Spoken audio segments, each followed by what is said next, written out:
दोस्तों, अगर आप ओशो की वीडियो मिस नहीं करना चाहते हैं तो ध्यान से सुनें। दोस्तों, आप ओशो की अमृतवाणी से प्रभावित हैं तो चैनल को सब्सक्राइब करें, वीडियो को लाइक करें इससे पहले कि हम वीडियो में खो जाएं। यदि आप ओशो के विचारों से प्रभावित हैं तो कमेंट में ओशो नमन जरूर लिखें। जो मैं जानता हूं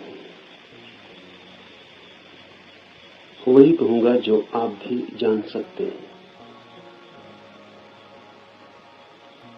लेकिन जानने से मेरा अर्थ है जीना। जाना बिना जिए भी जा सकता है, तब ज्ञान होता है एक बोझ। उससे कोई डूब तो सकता है, उबरता नहीं। जानना जीवंत भी हो सकता है, तब जो हम जानते हैं वो हमें करता है निर्भर, हल्का, कि हम उड़ सकें आकाश में। जीवन ही जब जानना बन जाता है तभी पंख लगते हैं,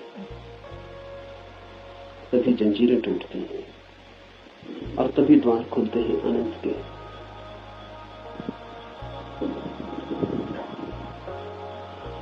लेकिन जानना कठिन है। ऐसे ही वीडियो देखने के लिए चैनल को सब्सक्राइब करें। आसान, और इसलिए मन आसान को चुन लेता है और कठिन से बचता है। लेकिन जो कठिन से बचता है वो धर्म से भी वंचित रह जाएगा। कठिन ही नहीं, जो असंभव से भी बचना चाहता है वो कभी भी धर्म के पास नहीं पहुंच पाएगा। धर्म तो है ही उनके लिए जो असंभव में उतरने की तैयारी रखते हैं। धर्म है जुआरियों के लिए, दुकानदारों के लिए नहीं। धर्म कोई सौदा नहीं है, धर्म कोई समझौता भी नहीं। धर्म तो है दांव।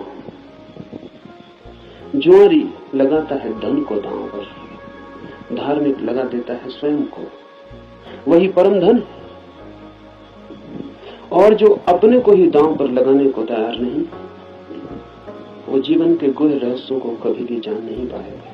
सस्ते नहीं मिलते हैं वे रहस्य। ज्ञान तो बहुत सस्ता मिल जाता है।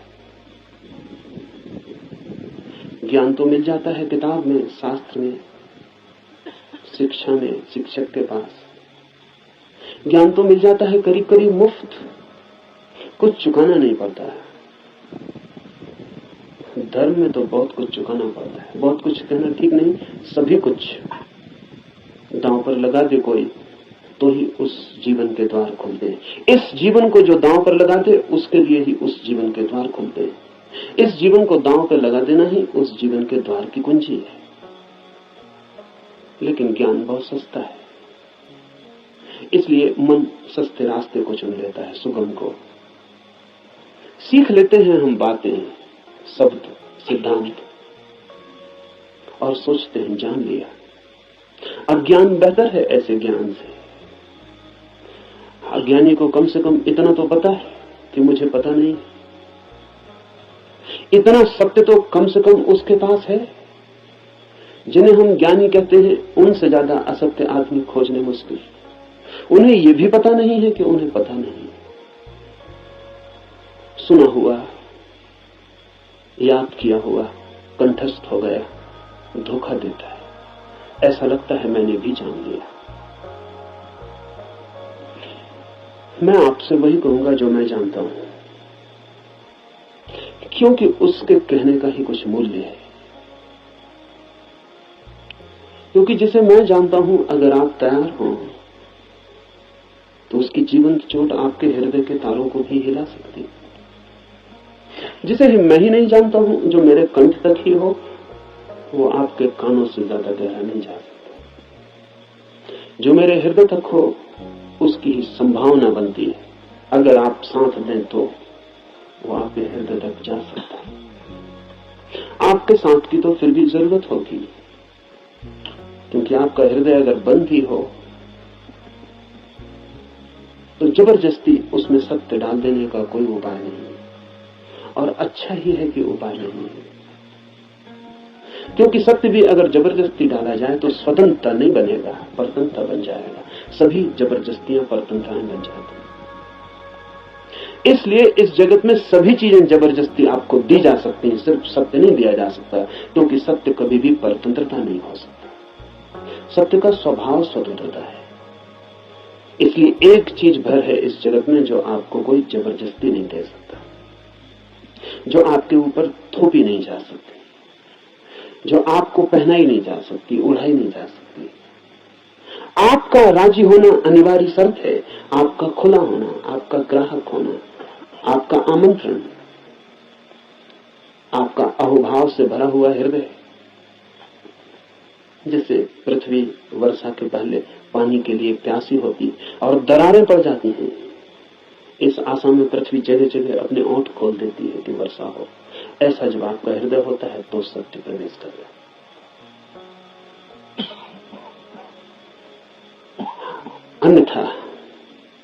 अन्यथा सत्य आपके द्वार से भी आकर लौट जाता है।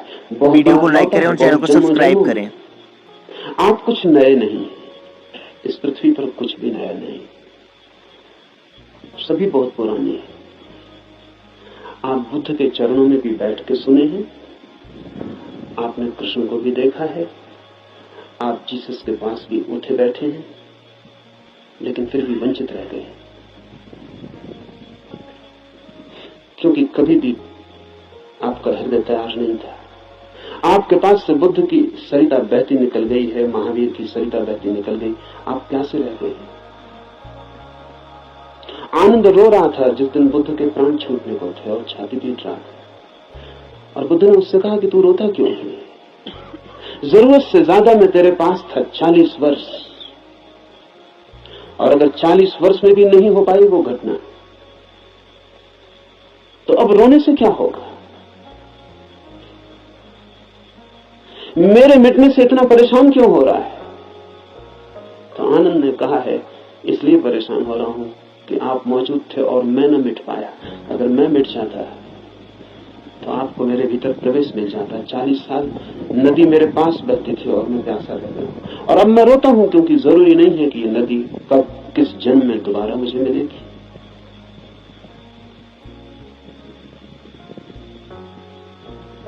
आप कुछ नए नहीं हैं।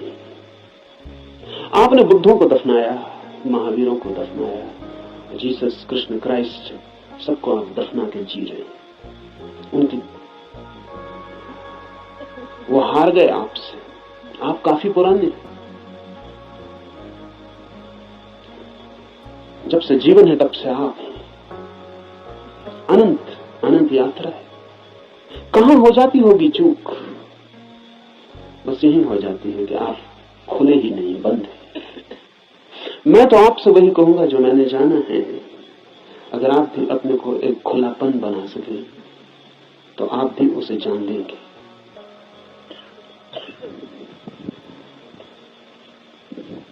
और ऐसा नहीं है कि कोई कठिनाई है बहुत, एक ही कठिनाई है और वो आप हैं। कुछ लोग कुतूहल से चलते हैं, जैसे राह चलते बच्चे पूछ लेते हैं इस वृक्ष का नाम क्या है, और अगर आप उत्तर ना दें तो तत्क्षण भूल जाते हैं कि उन्होंने पूछा भी था। वो दूसरी बात पूछने लगते हैं कि ये पत्थर यहां क्यों पड़ा है। पूछने के लिए पूछते हैं, जानने के लिए नहीं पूछते। बिना पूछे नहीं रह सकते हैं, इसलिए पूछते हैं, जानने के लिए नहीं पूछते। जो लोग कुतूहल से जी रहे हैं वो अभी भी बचकाने हैं। अगर आप ऐसे ही पूछ लेते हैं कि ईश्वर क्या है, जैसे कि कोई बच्चा राह चलती दुकान देख के पूछ लेता हो कि ये खिलौना क्या है, तो आप अभी बच्चे हैं। और बच्चा तो माफ किया जा सकता है, आप माफ नहीं किए जा सकते। कुतूहल नहीं चलेगा। धर्म कोई खिलवाड़ नहीं है बच्चों का, और फिर उत्तर भी मिल जाए तो उससे कोई प्रयोजन नहीं है। बच्चे का मजा पूछने में है। उसने पूछा, यही उसका मजा है। आप उत्तर देंगे भी तो उस उत्तर में उसे कोई बहुत रस नहीं है। क्या बात? मनस्वित कहते हैं कि बच्चे नया नया बोलना सीखते हैं तो अपने बोलने का अभ्यास करते हैं पूछ पूछ कर। जैसे बच्चा नया नया चलना सीखता है तो बार बार उठ के चलने की कोशिश करता है, बोलना सीखता है तो बार बार बोलने की कोशिश करता है। इसलिए बच्चे एक ही बात को कई दफा कहते हैं, इसलिए कई दफा कहते हैं क्योंकि उन्हें बोलने का एक नया अनुभव, एक नया आयाम मिला है। उस नए आयाम में वे तैर के अभ्यास कर रहे हैं, इसलिए कुछ भी पूछते हैं, कुछ भी बोलते हैं। अगर आप भी धर्म की दुनिया में कुछ भी पूछ रहे हैं, कुछ भी बोल रहे हैं, कुछ भी सोच रहे हैं और कोई गहरी जिज्ञासा नहीं है, बस कुतूहल है, तो अभी आप और भगवान ओशो के ऐसे ही वीडियो देखने के लिए चैनल को सब्सक्राइब करें। अभी और न मालूम कितने बुद्धों को आपके साथ मेहनत करनी पड़ेगी। कुतूहल से सत्य का कोई संबंध नहीं। कुछ लोग कुतूहल से थोड़ा आगे बढ़ते हैं और जिज्ञासा करते हैं। जिज्ञासा में थोड़ी ज्यादा गहराई है, लेकिन बस थोड़ी ज्यादा। जिज्ञासा भी बहुत गहरी नहीं, वो भी उथली है, क्योंकि जिज्ञासा है केवल बौद्धिक, और बुद्धि भी ऐसी है जैसी खाज होती है, खुजना है तो थोड़ा रस आता है, ऐसा बुद्धि को भी खाज होती रहती है। ईश्वर है, आत्मा है, मोक्ष है, ध्यान क्या है, करने के लिए नहीं। ईश्वर क्या है, जानने के लिए नहीं, चर्चा के लिए, बातचीत के लिए।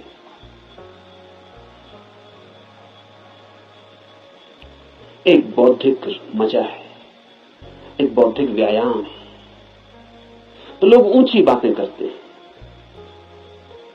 लेकिन उन बातों पर कभी भी कोई दांव नहीं लगाते। ईश्वर है या नहीं, इससे कोई प्रयोजन नहीं है, और ईश्वर हो तो, ईश्वर न हो तो वे जैसे हैं वैसे ही बने रहते हैं। ये बड़े मजे की बात है। एक आदमी मानता है कि ईश्वर है और एक आदमी मानता है कि ईश्वर नहीं, और दोनों की जिंदगी बराबर एक सी। कोई गाली दे तो उसे भी क्रोध आता है जो मानता है कि ईश्वर है, और उसे भी क्रोध आता है जो मानता है कि ईश्वर नहीं।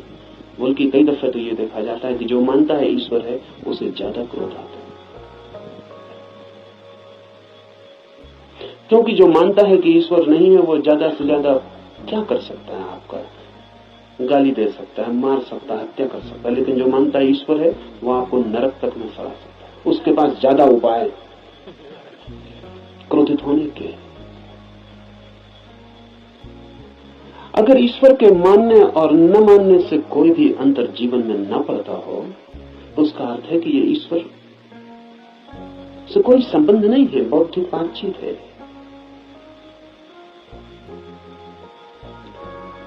ऐसी जिज्ञासा हो तो आदमी दार्शनिक हो जाता है, चिंतन मनन करने लगता है, शास्त्र अध्ययन करने लगता है, बहुत सिद्धांत इकट्ठे कर लेता है, पक्ष में विपक्ष में सोच लेता है, वाद विवाद करता है, शास्त्रार्थ करता है, लेकिन जीता कभी नहीं।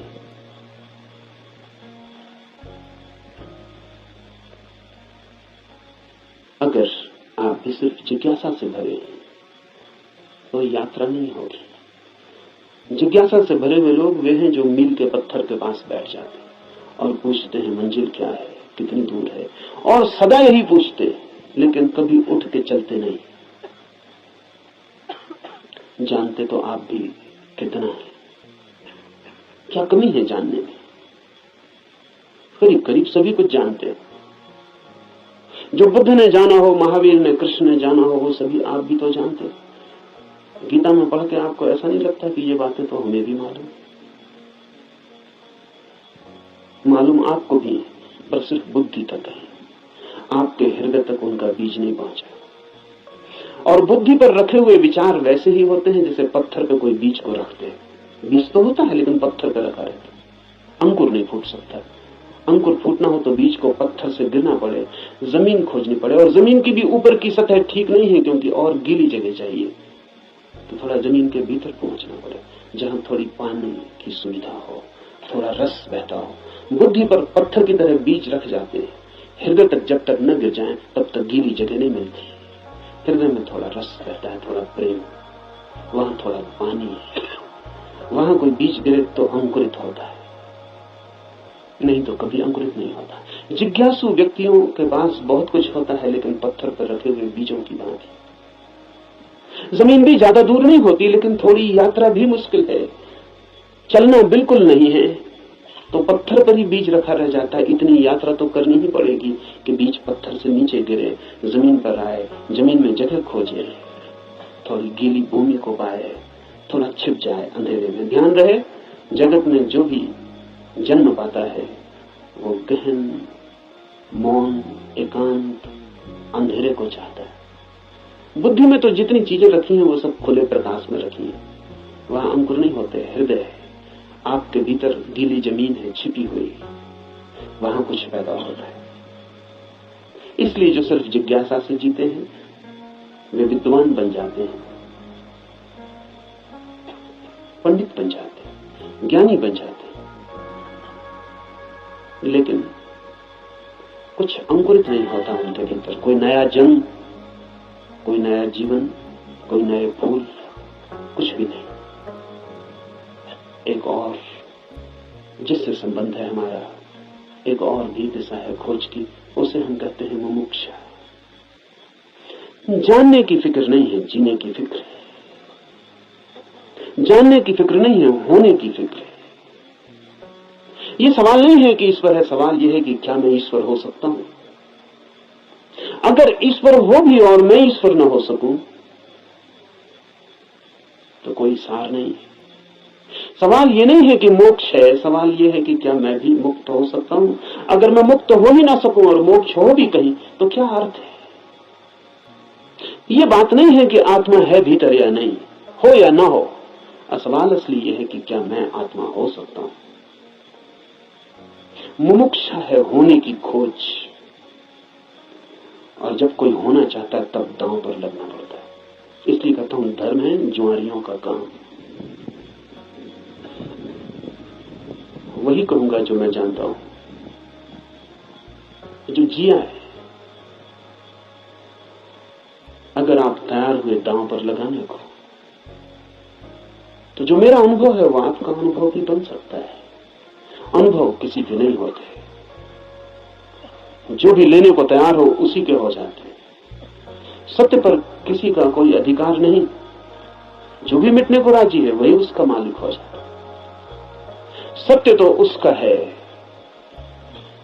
जो भी उसे मांगने की तैयारी दिखलाता है, जो भी अपने हृदय के द्वार खोलता है और उसे पुकारता है।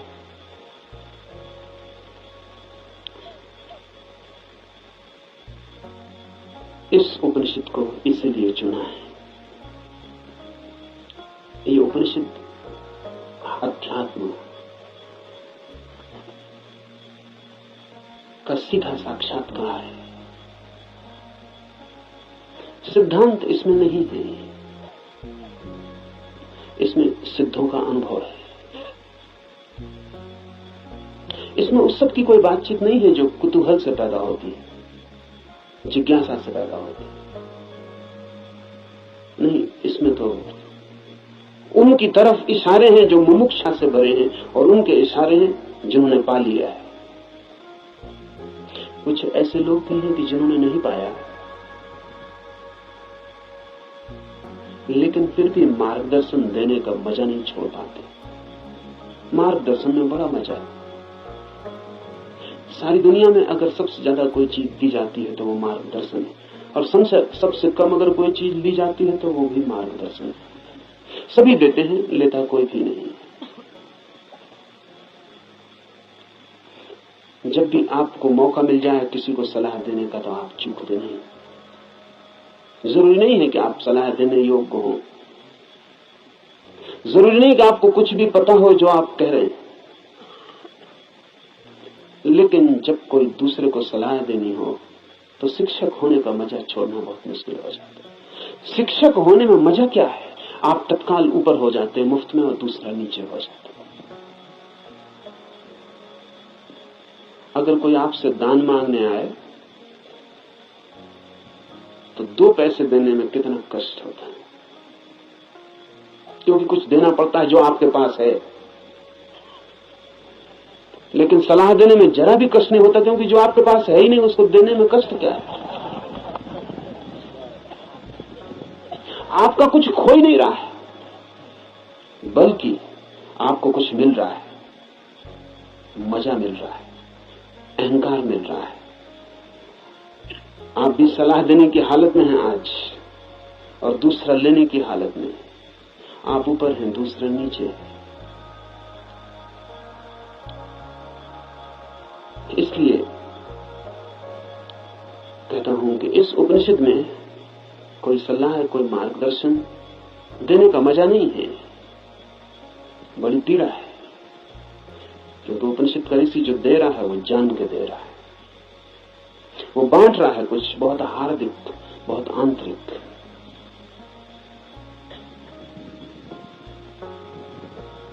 संक्षिप्त इशारे हैं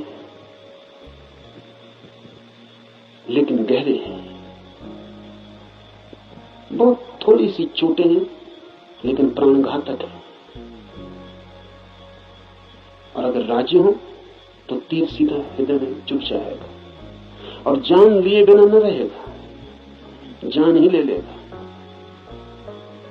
इसलिए थोड़ा सावधान, थोड़ा सचेत, क्योंकि ये सौदा ही खतरनाक है। इसमें पागल हुए बिना कोई मार्ग ही नहीं है। इसमें अपने को मिटाए बिना पाने का कोई उपाय ही नहीं। यहां तो खोने वाले ही बस पाने वाले बनते। और इसीलिए इस उपनिषद को भी चुन लिया है। ऐसे तो सीधा ही आपसे कह सकता हूं, कोई कारण इस उपनिषद को चुनने का नहीं है, बहाना, आड़। क्योंकि तीर सीधा मारो आदमी बच सकता है, उपनिषद की आड़ से थोड़ी सुविधा रहेगी, इसलिए चुन लिया है कि आपको ऐसा भी पता नहीं लगेगा कि मैं कोई सीधे ही आपको तीर मार रहा हूं। तो बचने का जरा उपाय कम हो जाता है। सभी शिकारी जानते हैं कि थोड़ी आड़ से शिकार ठीक होती है। ये उपनिषद सिर्फ आड़ है और इससे कुछ लेना देना ज्यादा नहीं। जो मैंने जाना है वही कहूंगा, लेकिन उसमें और उपनिषद में कोई अंतर नहीं है, क्योंकि इस उपनिषद के ऋषि ने जो कहा है वो जानकर ही कहा है।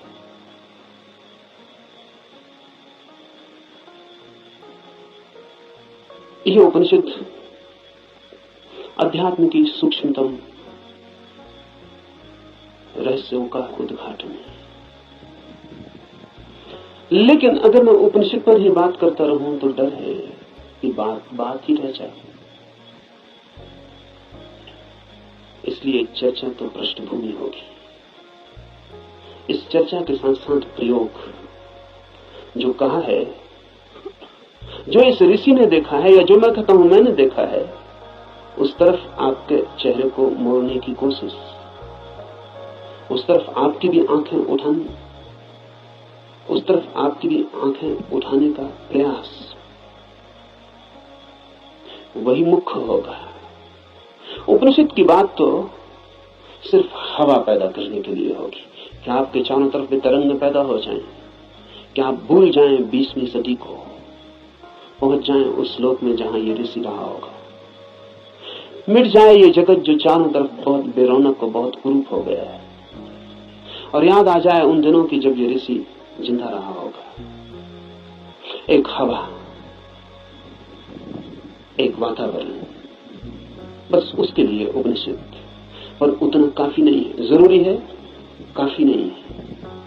तो जो मैं कहता हूं अगर आप उसको सुन के ही रुक जाते हैं तो मैं मानूंगा आपने सुना भी नहीं, क्योंकि सुन के जो चलता नहीं है मैं नहीं मान सकता कि उसने सुना है। अगर आप सोचते हैं कि सुन के आपकी समझ में आ गया, इतनी जल्दी मत करना। सुन के समझ में आता होता तो हम कभी के समझ गए होते।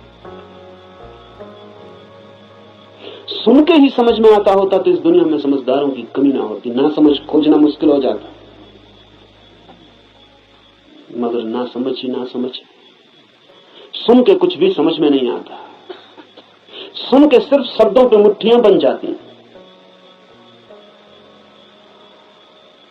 सुन के नहीं, करके ही समझ में आता है। इसलिए सुनना करने के लिए, समझने के लिए नहीं। सुनना करने के लिए, करना समझने के लिए। सुन के ही सीधा मत सोच लेना कि समझ गए। वो बीच की कड़ी के बिना कोई भी उपाय नहीं है, कोई भी रास्ता नहीं। लेकिन मन कहता है कि समझ गए, अब करने की क्या जरूरत है। मंजिलें चल के पहुंची जाती हैं। सब भी समझ लिया हो, यात्रा पथ पूरा स्मृति में आ गया हो, पूरा नक्शा जेब में हो, फिर भी बिना चले कोई मंजिल तक कभी पहुंचता नहीं। लेकिन सपना देखा जा सकता है। कोई आदमी यहीं सो जाए और सपना देख सकता है कहीं भी पहुंचने का। मन सपना देखने में बड़ा कुशल है। और ऐसा मत सोचना कि आप ही ऐसे सपने देखते हैं। जिनको आप बहुत बुद्धिमान कहते हैं, वे भी इसी तरह के सपने देखते रहते हैं। साधु हैं, सन्यासी हैं, महात्मा हैं, वर्षों से खोज में लगे हैं, लेकिन कहीं इंच भर नहीं पहुंचते, यात्रा ही नहीं करते। वो जो वर्षों से खोज में लगे हैं, वो सारी की सारी खोज वर्तुलाकार है। बुद्धि में ही वर्तुल बन जाता है, भंवर बन जाता है। उसी भंवर में घूमते रहते हैं। फिर उस भंवर में सब समा जाता है। वेद समा जाते हैं, उपनिषद समा जाते हैं, कुरान है, बाइबल समा जाती हैं। उस भंवर में सब समा जाता है, लेकिन एक इंच भी गति नहीं होती। उपनिषद की हम चर्चा करेंगे। उपनिषद समझाने के लिए नहीं, उपनिषद बन जाने के लिए। यहां सुन के कुछ कंठस्थ हो जाए और आप भी बोलने लगे तो मैंने आपका नुकसान किया, मैं फिर आपका मित्र साबित ना हुआ। यहां सुन के आप जो सुना है वो बोलने लग जाएं तो कोई मूल्य नहीं है। यहां सुन के आपको भी वो हो जाए, आप भी वो देख लें, वो आंख आपकी भी खुल जाए तो ही। ऐसा समझिए, एक कवि गीत गाता है किसी फूल के संबंध में। गीत में बड़ा माधुर्य हो सकता है, छंद हो सकता है, लय हो सकती है, संगीत हो सकता है। गीत की अपनी खूबी है, लेकिन गीत कितना ही गाए उस फूल को और कितना ही गुनगुनाए तो भी गीत गीत है, फूल नहीं। और लाखों गति और लाखों छंद तो भी गीत गीत है, फूल की सुगंध नहीं। और आप उसी गीत से तृप्त हो जाएं तो आप भटक गए।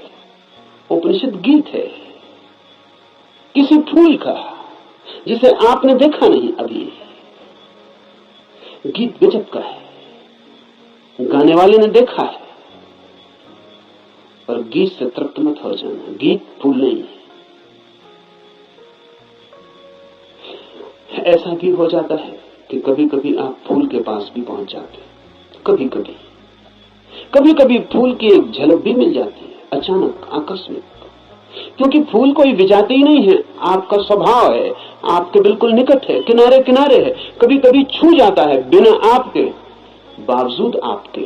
कभी कभी फूल एक झलक दे जाता है, कोई बिजली कौन जाती किसी क्षण में, आकस्मिक अनुभव में आ जाता है। कुछ और भी है इस जगत में, यही जगत सब कुछ नहीं है। इस पथरीले जगत के बीच कुछ और भी है जो पत्थर नहीं, फूल है, जीवंत खिला हुआ, जैसे किसी स्वप्न में देखा हो या अंधेरी रात में चमकी हो बिजली और कुछ दिखा हो और फिर खो गया हो। ऐसा कभी कभी आपके जीवन में भी हो जाता है, कवियों के जीवन में अक्सर हो जाता है, चित्रकारों के जीवन में अक्सर हो जाता है। फूल की झलक बिल्कुल पास आ जाती है। फिर भी फूल कितने ही पास हो और कितनी ही झलक मिल गई हो, पास होना भी दूर होना ही है। और कितने ही पास आ जाए फूल तो भी फासला तो बना ही रहता है। और मैं बिल्कुल हाथ से भी छू लूं फूल को तो भी पक्का नहीं है कि जो अनुभव मुझे होता है वो फूल का है, क्योंकि हाथ खबर लाने वाला है। और हाथ अगर बीच में गलत खबर दे दे तो कुछ भरोसा नहीं। और हाथ सही ही खबर देगा, इसको मानने का कोई कारण नहीं। फिर हाथ जो खबर देगा वो फूल के संबंध में कम और हाथ के संबंध में ज्यादा होगी।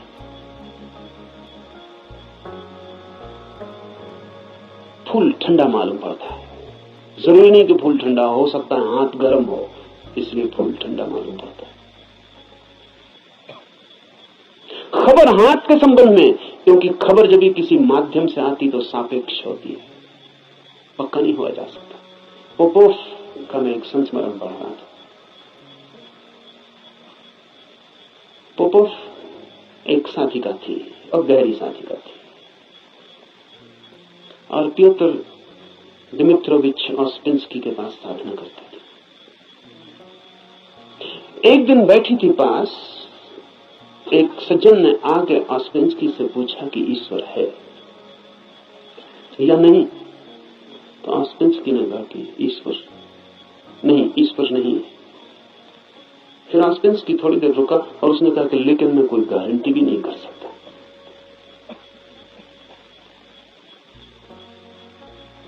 क्योंकि जो भी मैं जानता हूं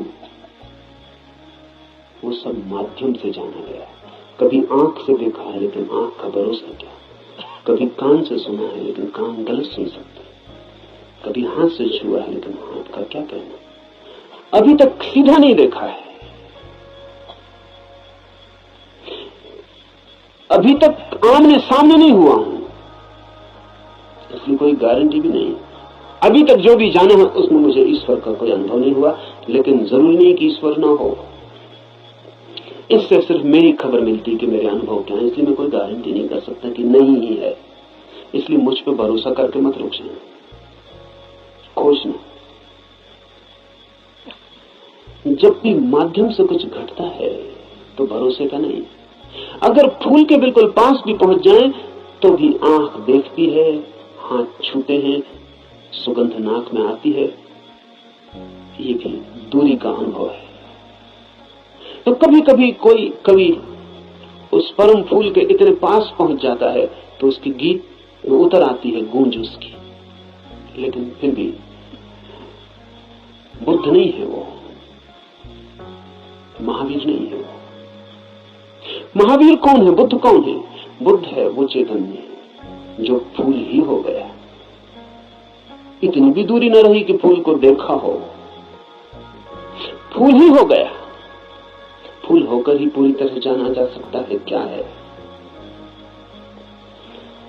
उपनिषद के ऋषि की बात है, गीत है किसी फूल के संबंध में, उसे गुनगुनाना, मिठास है बड़ी उसमें, स्वाद है उसमें बहुत, लेकिन वो फूल नहीं है, गीत ही है। अगर प्रयास करेंगे तो कभी कभी झलक भी मिलेगी। मेरे पास लोग आते हैं, वो कहते हैं ध्यान में बड़ी झलक मिली, लेकिन फिर खो गई। आनंद प्रकाश हो गया था, फिर खो गया। आनंद ही आनंद हो गया था, लेकिन अब कहां है? अब खोजते हैं और नहीं मिलता। झलक का मतलब है पास पहुंच गए थे, झलक तो खो ही जाएगी। इसलिए ध्यान ज्यादा से ज्यादा झलक ही दे सकता है। उस पर भी मत रुक जाना कि उसी झलक को पकड़ के बार बार खोजते रहना है। ध्यान का तो मूल्य इतना है कि झलक मिल जाए, फिर आगे जाना है समाधि में, ताकि आप फूल ही हो जाए।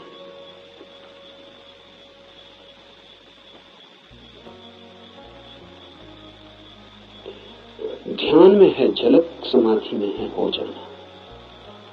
झलकों पे मत रुकना, झलकें बड़ी प्रीति कर, सारा जगत बासा मालूम पड़ने लगता है। एक झलक ध्यान में मिल जाए उस जीवंत की, फूल की, उस खिलावट की जो भीतर है, तो सारा जगत फीका और व्यर्थ हो जाता है।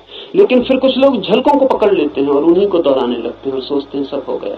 नहीं, जब तक आप ही ना हो जाएं, ईश्वर ही जब तक आप ना हो जाएं, तब तक भरोसा मत करना कि ईश्वर है। हो सकते हैं, क्योंकि है ही। खोलना है जरा, उघाड़ना है जरा। छिपे हैं, मौजूद हैं अभी और यहीं, थोड़े से वस्त्र हैं और बड़े झीने वस्त्र हैं कि चाहें तो अभी उतार के फेंक दें और नग्न हो जाएं और ईश्वर हो जाएं। लेकिन बड़ी पकड़ है, झीने तो है लेकिन पकड़ गहरी। क्यों है ये पकड़ इतनी?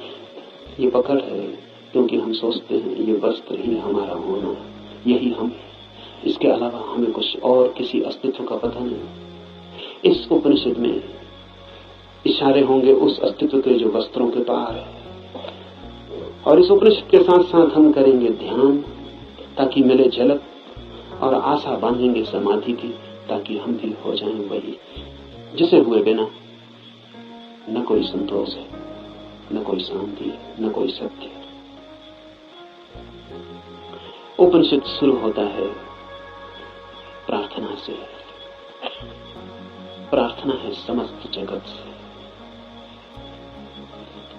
सूर्य कल्याणकारी हो, वरुण, अर्यमा, इंद्र और बृहस्पति, विष्णु कल्याणकारी हो, उस ब्रह्म को नमस्कार हो। हे वायु, तुम्हारे लिए नमस्कार, क्योंकि तुम प्रत्यक्ष ब्रह्म हो। मैं तुम्हें ही प्रत्यक्ष ब्रह्म कहूंगा। सत्य और रिक्त वे सब मेरी रक्षा करें। आचार्य की भी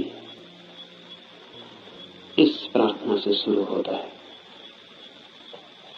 धर्म की यात्रा प्रार्थना से शुरू होगी ही। प्रार्थना का अर्थ है आस्था, आशा। प्रार्थना का अर्थ है इस सारे जगत के साथ हमारे जुड़े हुए होने का भाव। प्रार्थना का अर्थ है मुझ अकेले से क्या होगा। मुझ अकेले से होता तो हो गया होता। मुझ अकेले से तो क्षुद्र भी नहीं सध पाया। चाहा था धन मिल जाए वो भी नहीं मिला, चाहा था पद मिल जाए वो भी नहीं मिला। कैसी कैसी चाहें की थी, बड़ी छोटी थी, वे भी पूरी ना हुई। मुझ अकेले से तो संसार भी ना सधा। तो सत्य की ये महायात्रा मुझ अकेले से हो सके थी। अकेले अकेले तो मैं संसार में भी हार गया हूं। सभी हारे हुए हैं संसार में। जो जीते हुए दिखाई पड़ते हैं वे भी बस वे दूसरों को जीते हुए दिखाई पड़ते हैं, खुद तो बिल्कुल हारे हुए। आप भी अपने को हारे हुए दिखाई पड़ते होंगे, औरों को तो आप भी जीते हुए दिखाई पड़ते हैं।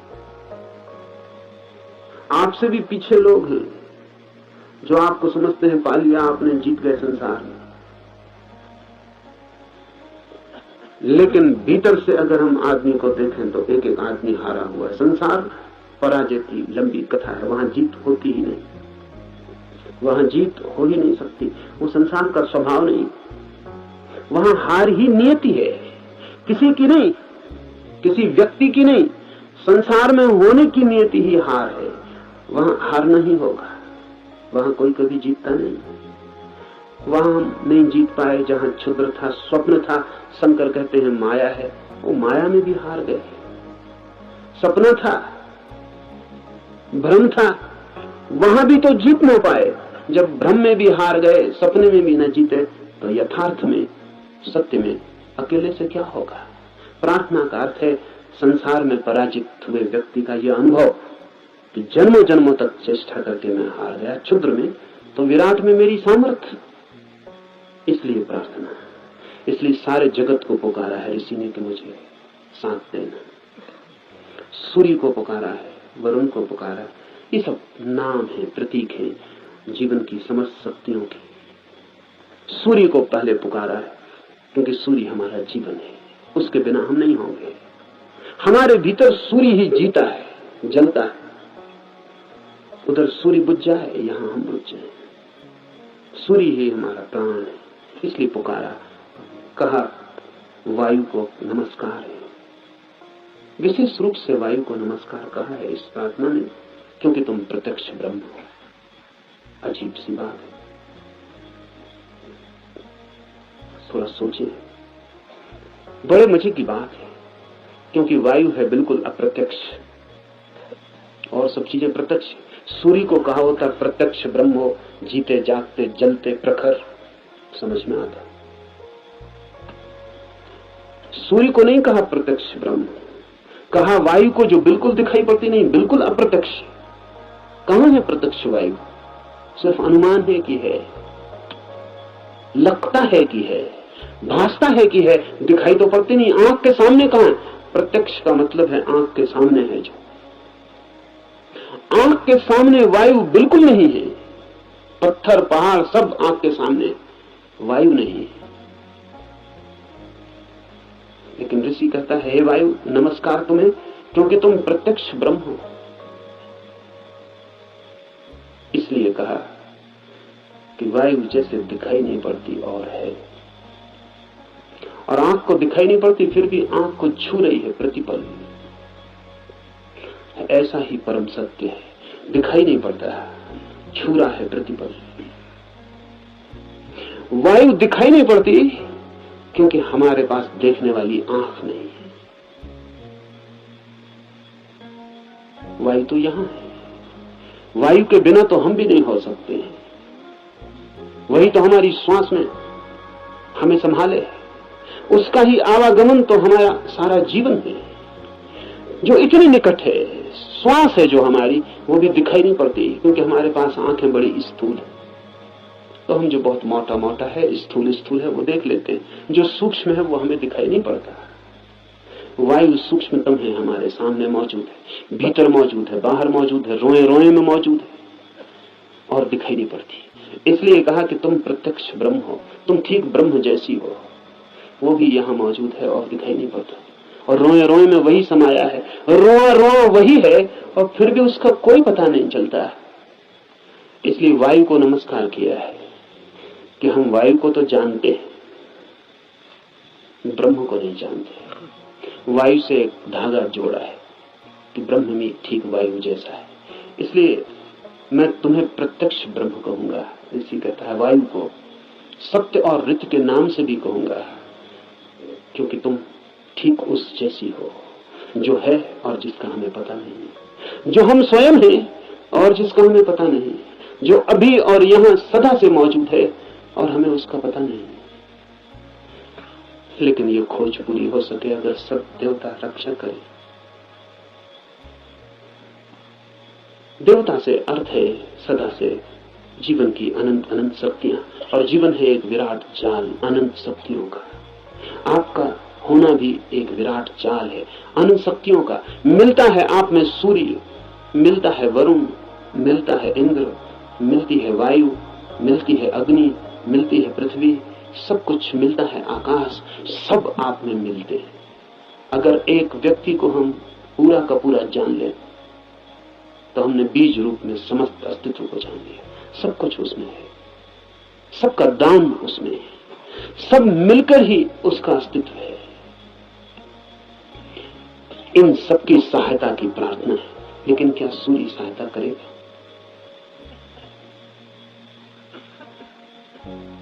ये सवाल उठता ही है। प्रार्थना भी की तो क्या सूर्य सहायता करेगा? प्रार्थना भी की तो क्या वायु सहायक हो जाएगी? प्रार्थना भी की तो पृथ्वी क्या सहायता करेगी? पृथ्वी की सहायता और सूर्य की सहायता का सवाल नहीं है। आपने प्रार्थना की, यही बड़ी सहायता है। इसे थोड़ा ठीक से समझ लें। कोई सूर्य आके आपको सहायता नहीं कर लेगा, लेकिन आपने प्रार्थना की, इसका जो परिणाम है वो सूर्य पर नहीं होगा, आप पर होगा। क्योंकि प्रार्थना करने वाला चित्त हो जाता है विनम्र, प्रार्थना करने वाला चित्त हो जाता है असहाय, प्रार्थना करने वाला चित्त स्वीकार कर लेता है इस बात को कि मुझ अकेले से नहीं होगा। प्रार्थना करने वाला चित्त मिटने को तैयार हो जाता है। प्रार्थना करने वाला चित्त अपने अहंकार को, इस भाव को कि मैं कर सकता हूं, छोड़ देता है। इसके परिणाम होते हैं। प्रार्थना का सारा परिणाम आप पर होता है। प्रार्थना से सूर्य नहीं बदलता, आप बदलते हैं। प्रार्थना से जगत नहीं बदलता, आप बदलते हैं। लेकिन आपके बदलते ही दूसरे जगत में आपका प्रवेश हो जाता है। प्रार्थना आमतौर से जब आप करते हैं तो यही सोचते हैं कि कोई कुछ करेगा, इसलिए प्रार्थना कर। न, प्रार्थना है एक उपाय, एक डिवाइस। हाथ तो आप जोड़ते हैं किसी और के सामने, लेकिन जो परिणाम होता है वो होता है भीतर, जिसने हाथ जोड़े हैं उस पर। इसलिए बड़ी कठिनाई होती है अगर आप वैज्ञानिक के सामने कहें कि हे सूर्य सहायता कर, तो कहेगा मूर्खता की बात है।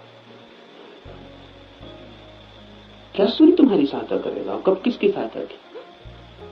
कि हे इंद्र वर्षा कर, पागल हो गए हो? प्रार्थनाओं से कहीं वर्षाएं हो गई?